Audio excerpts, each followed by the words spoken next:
All right, ಸತ್ಯವನ್ನ ಮಾತಾಡೋದು ಅಪರಾಧ ಅಂತ ಸುರೇಶ್ ಕುಮಾರ್ ಅವರು ಹೇಳ್ತಾ ಇದ್ದಾರೆ. ಹಾಗಾದ್ರೆ ಚುನಾವಣೆ ಗೆದ್ದಿರೋದೇ ದುರುದ್ದೇಶ ಪೂರಿತ ಅಂತ ಅಂದರೆ ಕಾಂಗ್ರೆಸ್ ಸರ್ಕಾರ ಇರಲೇಬಾರ್ದು. ಯಾಕೆಂದ್ರೆ EVM ಸರಿ ಇಲ್ಲ. ಸರಿ ಇಲ್ದಿರೋಂಥ EVM ಅಲ್ಲಿ ಗೆದ್ದಿರುವಂಥ ಕಾಂಗ್ರೆಸ್ ಸರ್ಕಾರ ರಚನೆ ಮಾಡಿ ಈಗ ಆಡಳಿತ ನಡೆಸ್ತಾ ಇರೋದು ಎಷ್ಟು ಸರಿ ಅಂತ BJPಗರು ಕೇಳ್ತಾ ಇರುವಂಥದ್ದು. ಹಾಗಾದರೆ ಯಾಕೆ ಈ ನಿರ್ಧಾರ ಸಚಿವ ಸಂಪುಟ ತೆಗೆದುಕೊಂಡಿತು? ಇದರ ಹಿನ್ನೆಲೆ ಏನು? ಇದರ ಉದ್ದೇಶ ಏನು? ಯಾಕೆ ಈ ರೀತಿ ಎಲ್ಲ ಸಾಂವಿಧಾನಿಕ ಸಂಸ್ಥೆಗಳ ಮೇಲೆ ಅನುಮಾನ ಜಾಸ್ತಿ ಆಗಿದೆ? IT ಆಯಿತು, ED ಆಯಿತು, ಮತ್ತು ಭಾಳಷ್ಟು ಸಂಸ್ಥೆಗಳ ಮೇಲೆ ಅಪನಂಬಿಕೆ ಇರುವಾಗ ಈಗ ಚುನಾವಣೆಯನ್ನು ನಡೆಸುವಂಥ ಚುನಾವಣಾ ಆಯೋಗದ ಮೇಲೆ ಮೊಟ್ಟ ಮೊದಲ ಬಾರಿಗೆ ಇತಿಹಾಸದಲ್ಲೇ ಒಂದು ಅಪನಂಬಿಕೆ. ಈ ಹಿನ್ನೆಲೆಯಲ್ಲಿ ಇವರೇ ಡಿಸೈಡ್ ಮಾಡ್ತಾ ಇದ್ದಾರೆ ಯಾವುದರ ಮೂಲಕ ಚುನಾವಣೆ ನಡೀಬೇಕು ಅಂತ. ಆಲ್ ರೈಟ್, ಈ ಬಗ್ಗೆ ಡಿಸ್ಕಷನ್ ಮಾಡೋದಕ್ಕೆ ನಮ್ಮೊಂದಿಗೆ ಅತಿಥಿಗಳಿದ್ದಾರೆ. ಬನ್ನಿ ಅವ್ರನ್ನ ವೆಲ್ಕಮ್ ಮಾಡೋಣ. ನಮ್ಮೊಂದಿಗೆ ಇದ್ದಾರೆ ಕಾಂಗ್ರೆಸ್ನ ವಕ್ತಾರರಂತ ನಂದನ್ ಕಶ್ಯಪ್ ಸರ್, ತಮಗೆ ಸ್ವಾಗತ. ಅದೇ ರೀತಿ JDS ವಕ್ತಾರರು HJ ಉಮೇಶ್, ತಮಗೂ ಸ್ವಾಗತ. BJPಯಿಂದ ಕಾಂತಿ ಶೆಟ್ಟಿ ಅವರು ಜಾಯ್ನ್ ಆಗಿದ್ದಾರೆ. ಕಾಂತಿ ಶೆಟ್ಟಿ ಅವರಿಗೆ ತಮಗೂ ಕೂಡ ಸ್ವಾಗತ. ಕಾಂತಿ ಶೆಟ್ಟಿ ಅವರೇ, ತಾವು ಬ್ಯಾಲೆಟಲ್ಲಿ ವೋಟ್ ಮಾಡಿದ್ದೀರಾ? ನೀವು ಮಾಡೇ ಇಲ್ವಾ? ಹೋಗ್ಲಿ, ಇಲ್ಲಿ ಯಾರಾದರೂ ಉಮೇಶ್ ಅವರು ನೀವು ಮಾಡಿದ್ದೀರಾ? ನೀವು ಮಾಡಿದ್ದೀರಾ? ಅಲ್ಲ, ಇದು ಸ್ಥಳೀಯ ಸಂಸ್ಥೆಗಳ ಚುನಾವಣೆಯಲ್ಲಿ ಮಾಡ್ತಾರಲ್ಲ, ಈಗಲೂ ಬ್ಯಾಲೆಟೇ ನಾವು ಮಾಡಿದ್ದೀವಿ. ಮಾಡಿದ್ದೀರಲ್ಲ. ಸೊ ನಿಮ್ಗೇನು ಅನ್ಸುತ್ತೆ ಉಮೇಶ್ ಅವರೇ, ಯಾವುದು ಹೆಚ್ಚು ಟ್ರಸ್ಟ್ ವರ್ದಿ ಅಂತ? ಮೇಡಮ್, ನಮಗೆ ಇತ್ತೀಚಿನ ಆಧುನಿಕ ಯುಗದಲ್ಲಿ ನಾವೆಲ್ಲ ಅಪ್ಗ್ರೇಡ್ ಆಗಬೇಕಲ್ವಾ? ಉದಾಹರಣೆಗೆ ಎಲ್ಲಾದರೂ ನಾನು ಕೇಳಿದ ಪ್ರಶ್ನೆ ಟ್ರಸ್ಟ್ ವರ್ದಿ, ಎಲೆಕ್ಟ್ರಾನಿಕ್ ವೋಟಿಂಗ್ ಅತಿ ಹೆಚ್ಚು ತಮಗೆ ನಂಬಿಕೆ ಇರುವಂಥದ್ದು ಯಾವ ಪ್ರಕ್ರಿಯೆ? ಬ್ಯಾಲೆಟ್ ಪೇಪರ್ ಎಲೆಕ್ಷನ್ ಅಥವಾ EVM ಮಷೀನಾ?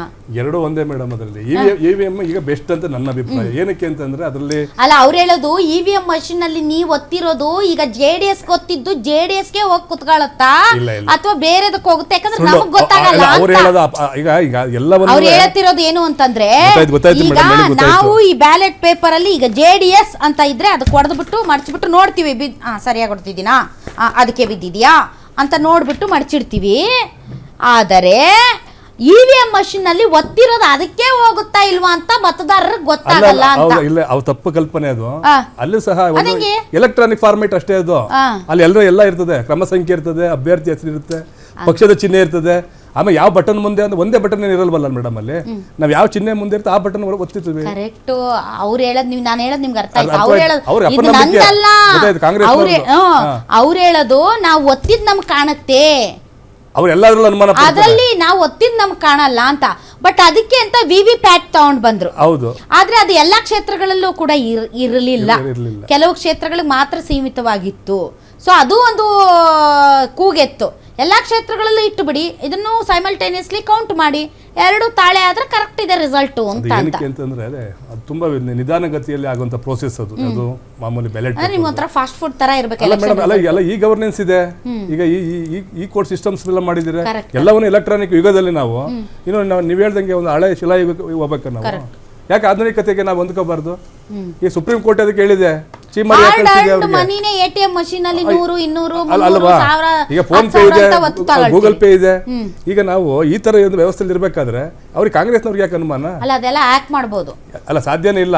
ಅದಲ್ಲ ಸರ್, EVM ಅಲ್ಲ, ಯಾವ್ದು ಹೇಳಿ? ಇವು ನಮ್ಮ ಇದು ಹೌದೌದು, ಅದಕ್ಕೆ ಹೌದು ಮೇಡಮ್. ಸೈಬರ್ ಕ್ರೈಮ್ ಜಾಸ್ತಿ ಆಗ್ತದೆ. ಅದ್ರ ಸಂಬಂಧಪಟ್ಟಂತೆ ಇತ್ತೀಚಿಗೆಲ್ಲ ಕಾನೂನು ಬಹಳ ಗಟ್ಟಿಗೊಳ್ತಾ ಇತ್ತು. ಅದ್ರ ಸಂಬಂಧಪಟ್ಟಂಗೆ ಅಡ್ವಾನ್ಸ್ ಆಗಿದೆ. ಇವ್ರು ಕಾಂಗ್ರೆಸ್ನವ್ರು ಯಾಕೆ EVM ಮೇಲೆ ಅನುಮಾನ? ಅವ್ರು 2005ರಲ್ಲಿ ಅವರೇ ಅಧಿಕಾರಕ್ಕೆ ಬಂದ್ರು, 9ರಲ್ಲಿ MP ಎಲೆಕ್ಷನ್ ಅಲ್ಲಿ ಬಂದ್ರು, ಅವಾಗ ಗೆದ್ದಾಗೆಲ್ಲ ಅವಾಗ ಅನುಮಾನ ಇತ್ತಾ? ಈ ಒಂದು ಅವ್ರ ಅನುಮಾನ ಸ್ಥಿತಿ ಏನು ಅಂತಂದ್ರೆ, ಅಧಿಕಾರ ಇಲ್ವಲ್ಲ ಈಗ ಇಡೀ ರಾಜ್ಯದಲ್ಲಿ, ಇಡೀ ರಾಷ್ಟ್ರದಲ್ಲಿ. ಹೌದು, ಇಡೀ ರಾಷ್ಟ್ರದಲ್ಲಿ 19 ರಾಜ್ಯದಲ್ಲಿ BJP ಮತ್ತೆ ಮೈತ್ರಿಕೂಟಗಳು ರಾಜ್ಯ ಸರ್ಕಾರದಲ್ಲಿ ಆಡಳಿತದಲ್ಲಿದ್ದಾವೆ.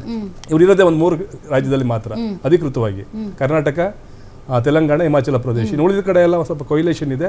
ಇವರಿಗೆ ಸತತವಾಗಿ ನಾವು 3 ಬಾರಿಯಿಂದಲೂ ಸಹ ಈ BJP ವಿರುದ್ಧವಾಗಿ ಸಂಚಾಡಕ್ಕೆ ಆಯ್ತಾ ಇಲ್ಲ, NDA ಮೈತ್ರಿಕೂಟದ ವಿರುದ್ಧ. ಹಾಗಾಗಿ ಇದೊಂದು ಖ್ಯಾತಿ ತೆಗಿಬಹುದಲ್ಲ, ಈ ಸಂದರ್ಭದಲ್ಲಿ ಡಿಬೇಟ್ ಮಾಡ್ಬೋದಲ್ಲ ಅನ್ನೋ ಒಂದು ಉದ್ದೇಶಕ್ಕೆ. ಒಂದು ಜೊತೆಗೆ ಇದನ್ನ ಸೃಷ್ಟಿ ಮಾಡೋದೇ ಗೊತ್ತೇ ಮೇಡಮ್, ಆದಷ್ಟು ಬೇಗ ಇವರು BBMP ಚುನಾವಣೆ ಮಾಡೋ ಉದ್ದೇಶದಿಂದ ಅಲ್ಲ. ಈಗ ಮತ್ತೆ ಇದೊಂದು ಕೋರ್ಟ್ಗೆ ಹೋಗುತ್ತಿದ್ದು, ಮತ್ತೆ VVPAT ವರ್ಸಸ್ ಬ್ಯಾಲೆಟ್ ಅಂತ ಹೇಳಿ ಮತ್ತೆ ಕಾಲಹರಣ ಮಾಡ್ಬೋದಲ್ಲ. ಈ ಒಂದು ಕಾರಣ ಉಟ್ಕೊಂಡು ಇದೊಂದು. ಆಲ್ ರೈಟ್, ಕಾಂತಿ ಶೆಟ್ಟಿ ಅವರೇ, ತಮಗೇನು ಅನ್ಸುತ್ತೆ? ಯಾಕೆ ಅವ್ರು ಹೇಳೋದು ಜನರ ಮನಸ್ಥಿತಿ ಮತ್ತು ಅಭಿಪ್ರಾಯವನ್ನ ಪರಿಗಣಿಸಿ ಜನ ಇತ್ತೀಚೆಗೆ EVM ಮಷೀನ್ಗಳ ಮೇಲೆ ನಂಬಿಕೆಯನ್ನ ಕಳೆದುಕೊಳ್ಳುತ್ತಿದ್ದಾರೆ, ಜನರ ಅಭಿಪ್ರಾಯಕ್ಕೆ ಮನ್ನಣೆಯನ್ನ ಕೊಟ್ಟು ನಾವು ಈ ಒಂದು ಹಿಂದೆ ನಡೆಸ್ತಾ ಇದ್ದಂತಹ ಮತಪತ್ರಗಳ ಏನು ಎಲೆಕ್ಷನ್ ಇತ್ತು ಅದನ್ನ ಮಾಡ್ತೀವಿ ಅಂದ್ರೆ EVM ಅಲ್ಲಿ ಮಾಡಿದ್ದು ಏನು ಎಲೆಕ್ಷನ್ ಆಗಿದೆ ಅದನ್ನ ಅವ್ರು ನಂಬ್ತಾ ಇಲ್ಲ. ಹೌದು. ಸೊ 136 ಜನ ವಿನ್ ಆಗಿದಾರಲ್ಲ, ಅವರು ರಾಜೀನಾಮೆ ಕೊಡ್ಲಿ, ಬ್ಯಾಲೆಟ್ ಪೇಪರ್ ಅಲ್ಲಿ ಮಾಡ್ಕೊಳ್ಳಿ. ಈಗ ಯಾರು ವಿನ್ ಆಗಿದಾರೆ ಅದನ್ನ ಅವ್ರು ನಂಬ್ತಾ ಇಲ್ಲಲ್ಲ.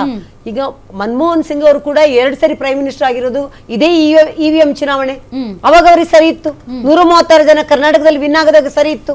ಇವಾಗ ಸರಿ ಇಲ್ಲ ಅಂತ ಹೇಳಿದ್ರೆ ನಾನು ಹೇಳ್ತಾ ಇರೋದು, ಅವ್ರು ಹೇಳೋದು 136 ನಾವು 170 ಬರ್ಬೇಕಾಗಿತ್ತು, ಅದರಲ್ಲೂ ಏನೋ ಅದನ್ನೇ 170 ಅಲ್ಲ 220 170 ಬರ್ಬೇಕಾಗಿತ್ತು, 136 ಬಂದಿದೀವಿ. ಯಾಕೆ ಅಂದ್ರೆ ಇಲ್ಲೂ ಹ್ಯಾಕ್ ಆಗಿದೆ, ಇಲ್ಲೂ ಟ್ಯಾಂಪರ್ ಆಗಿದೆ, ಇಲ್ಲೂ ಏನೋ ಆಗಿದೆ, ಮತದಾರ ಪಟ್ಟಿಯಲ್ಲಿ ಏನೋ ಆಗಿದೆ ಅಥವಾ EVM ಅಲ್ಲಿ ಏನೋ ಆಗಿದೆ ಅಂತ ಅವ್ರು ಹೇಳೋದು. ಕಾಂಗ್ರೆಸ್ನ ದಿವಾಳಿತನವನ್ನು ಇದು ಎದ್ದು ತೋರಿಸ್ತಾ ಇದೆ. ನಮ್ಮ ಕರ್ನಾಟಕದ BL ಭಾರತ ಎಲೆಕ್ಟ್ರಾನಿಕ್ ಲಿಮಿಟೆಡ್ ಅಂತ ಈ ಒಂದು ಸಂಸ್ಥೆ ಕಂಡುಹಿಡಿದಂತ EVM ಅನ್ನು ಈ ರೀತಿ ಇನ್ಸ್ಟಾಲ್ ಮಾಡೋ ಬದಲು ಅವ್ರು ಪ್ರೂವ್ ಮಾಡ್ಲಿ. ಒಂದು EVM ಮಿಷನ್ ನ ಎಲ್ಲಾ ಒಂದು ಯಾರು ಎಲೆಕ್ಷನ್ ಕಂಟೆಸ್ಟೆಂಟ್ಸ್ ಚೆಕ್ ಮಾಡ್ತಾರೆ, ಪ್ರತಿಯೊಬ್ಬರಿಗೂ ಚೆಕ್ ಮಾಡ್ತಾರೆ. ಇದು ಪಾರದರ್ಶಕವಾಗಿ ನಡೆಯುತ್ತೋ ಇಲ್ವೋ ಎಲ್ರಿಗೂ ಗೊತ್ತಿರುವಂತ ವಿಷಯ. ಅಂತದ್ರಲ್ಲಿ ಇವರು 136 ಸೀಟ್ ತಗೊಂಡು ವೋಟ್ ಮಾಡಿರುವ ಜನರಿಗೆ ಇದನ್ನ ಅವಮಾನ ಮಾಡ್ತಾ ಇದ್ದಾರೆ. ಅಥವಾ ಇವ್ರದ್ದು ಆಗರೆ ಏನಾದ್ರೂ ನಿಜವಾಗ್ಲೂ ಇವರು ತಪ್ಪು ಅಂತಾದ್ರೆ, ನಿಜವಾಗ್ಲೂ ಇವ್ರಿಗೆ ಬ್ಯಾಲೆಟೇ ಬೇಕು ಅಂತ ಹೇಳಿದ್ರೆ 136 ಜನನ ರಾಜೀನಾಮೆ ಕೊಡ್ಲಿ, ಮತ್ತೊಮ್ಮೆ ಈ ಎಲೆಕ್ಷನ್ ಅವ್ರ ಬ್ಯಾಲೆಟ್ ಪೇಪರ್ ಅಲ್ಲಿ ಆಗ್ಲಿ, ಅವಾಗ ಗೊತ್ತಾಗುತ್ತೆ. ಒಂದು ನಾವು ಇಷ್ಟು ಮುಂದುವರಿದ ದೇಶ ಅಂತ ಮಾತಾಡ್ತಿದೀವಿ, ಮತ್ತೆ ನಾವು ಶಿಲಾಯುಗಕ್ಕೆ ಹೋಗ್ತಾ ಇದೀವಿ.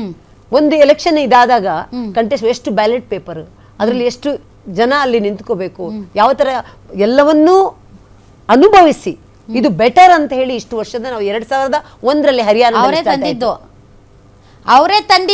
ಅದನ್ನು ಹೇಳಿದ್ರು 2 ಸರಿ. ಇವಾಗ ಅವರ ಒಬ್ಬ ನಾಯಕನನ್ನು ಮೆಚ್ಚಿಸಕ್ಕೋಸ್ಕರ ರಾಹುಲ್ ಗಾಂಧಿ ಅವರು ಹೇಳಿದ ಮಾತನ್ನು ಅನುಮೋದಕ್ಕೋಸ್ಕರ ಇದನ್ನು ಮಾಡ್ತಿದ್ದಾರೆ. ಅಂದ್ರೆ ದಯವಿಟ್ಟು ದೇಶಕ್ಕೋಸ್ಕರ ಇದನ್ನು ಈ ತರ ಒಂದ್ ಚುನಾವಣೆ ಒಂದ್ ಎಲೆಕ್ಷನ್ ಅಂತ ನಾವು ಮಾಡ್ತಾ ಇದೀವಿ.